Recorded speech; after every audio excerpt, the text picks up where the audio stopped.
Why is cutting immigration a topic that major parties in the media can't or won't discuss? That's a good question, and the reason why they won't discuss it is because they know that if they lowered immigration, they'd actually have to implement some structural economic reform, and that economic reform would work against the big end of town. But that's what we need to do, and I've discussed this many times recently.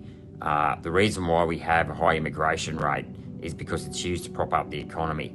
And it all goes back to 1985 when Paul Keating lifted capital controls. Now, if you don't know what capital controls are, it's the equivalent of immigration controls.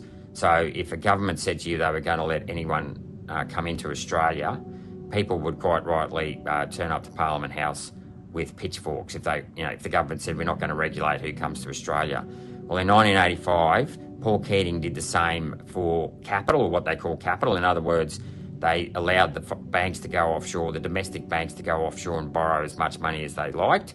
They allowed foreign investment of our critical infrastructure, such as farmland infrastructure, and our sovereign assets, including housing. So they basically just let anyone come in and a lot of foreign investment take over our assets. So in 1985, the four major banks had $8 billion in foreign debt. By 2008, they had $800 billion in foreign debt. That $800 billion was lent against housing. That drove house prices up from 4 times earnings to 12 times earnings. It sent 2 parents back to work. So for older people listening tonight, you probably didn't get sent to childcare when you were a child because it just didn't exist.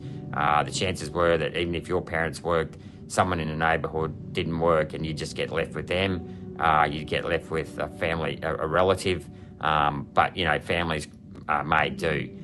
Then in 2008, there was a GFC. A lot of older people lost their superannuation.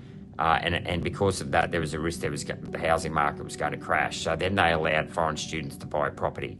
And that's why the foreign student sector has taken off since around 2008, because it's been used by the government to prop up houses, to obviously the detriment of Australians, younger Australians, and Australians, even older Australians. I speak to a lot of older Australians who can't find a place to live or rent.